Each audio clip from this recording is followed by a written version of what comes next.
Hi, Melody here. You might know me as ApplePie Movement. I am a humanitarian carving out the conversations with humanity which need to be heard. Please like, follow, grab a piece of apple pie, come on in and join our conversation. I've been grappling with how to have a conversation with you, my audience, that I've not really actually wanted to share. But there's really no easy way for me to say this, so I'm just going to put it out there. Prior to the shutdown, I recorded 19 ApplePie Table Talks to support my platform to legalize the human in humanity, to share conversations that need to be heard to heal our species and move us forward. And the reason why I'm posting this is because I was ashamed to reach out and to tell the people I recorded these table talks with. So what I was doing is waiting for her to be arrested until I published these table talks. That's why the human in humanity needs to be legalized, because domestic violence survivors, we're not always seen as humans, we're seen as weaklings, that we couldn't leave abuse or we didn't want to leave abuse, and then when we do leave abuse, we're still abused. I mean, this started my whole epiphany to the social justice movement. This is what opened my eyes to realize, until the human in humanity is legalized, no one is safe, no one is protected, no one is truly free. It's embarrassing to me to admit that somebody I left in September of 2017 has still been able to control me, to sabotage me, to abuse me.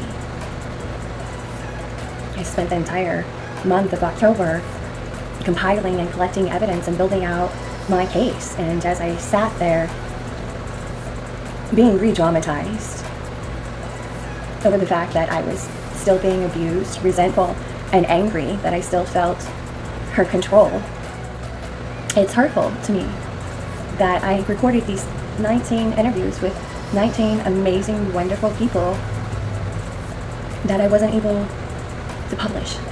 Because now more than ever, humanity needs humanitarians who are willing to advocate for the advancement of our species, for all of us to graduate into a higher way of being, doing, and living. But until she's arrested, I have no idea if she's still watching me, if she's waiting for me to put my accounts public again before she starts terrorizing me, or if she's moved on. And that's the mental cage, that's the mind trap that I've been stuck in. It's insane that I'm the one who feels as though I have been incarcerated and lost my freedom with the price I paid to leave my ex.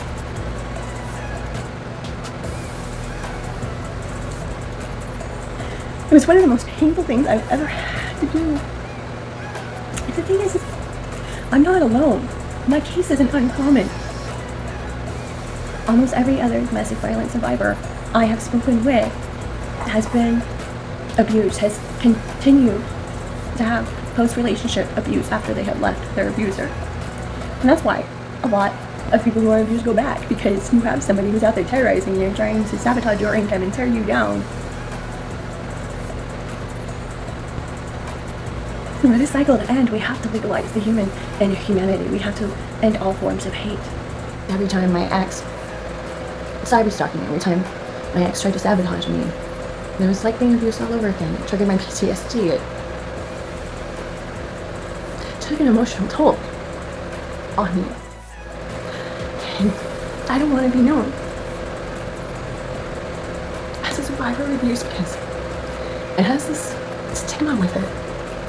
But I believed before I was abused. I never understood why women who were abused didn't leave.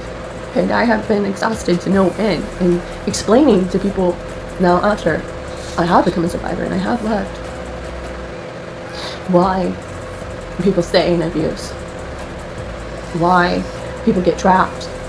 And now, unfortunately, because of the post-relationship abuse, I understand why some people feel that they have no option but to go back, because I now was granted a lifetime restraining order in October, and I am still waiting for my justice? Where is the justice in restraining order law needing to be reformed and updated so that survivors can have online businesses without fear of sabotage or reprisal?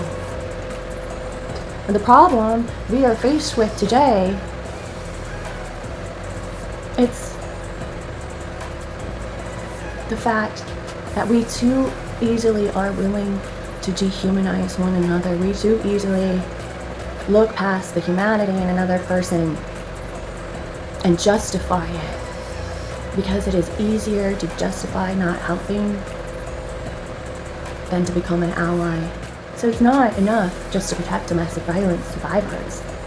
It's not enough just to tackle institutional racism. It's not enough just to tackle wage disparities amongst gender. All of these pillars which have been used to divide and hate and separate need to be torn down and need to be replaced with a humanity that has been legalized. So I am checking in with you guys right now just to let you know that over the next few weeks and months, I am going to be publishing and producing my table talks, because the content is really, really good and it does need to be heard. And I was afraid if I published it that it would be minimized, that my former abuse would be brought to the forefront instead of the issues which I actually want to address of legalizing the human inhumanity and of showing the humanity in many different walks of life, so that our audience can hear and understand what people from other religions and other beliefs and pathways and how they live, so we together can care about each other and move forward and create a better world for us all. I'm sure I am not the only one who has experienced loss.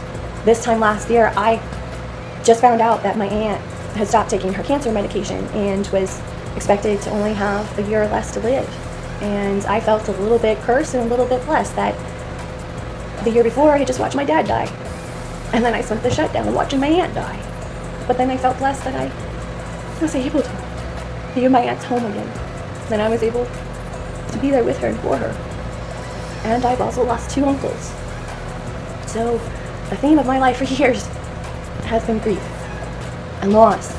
And I know these conversations are healing and are needed, because just in editing them to produce them, I'm healed. I'll have to rely on my audience to tell their friends and family and get this message out until my ex is arrested, until I'm free of sabotage. But I hope for those of you who are following me, these conversations will be a blessing to you.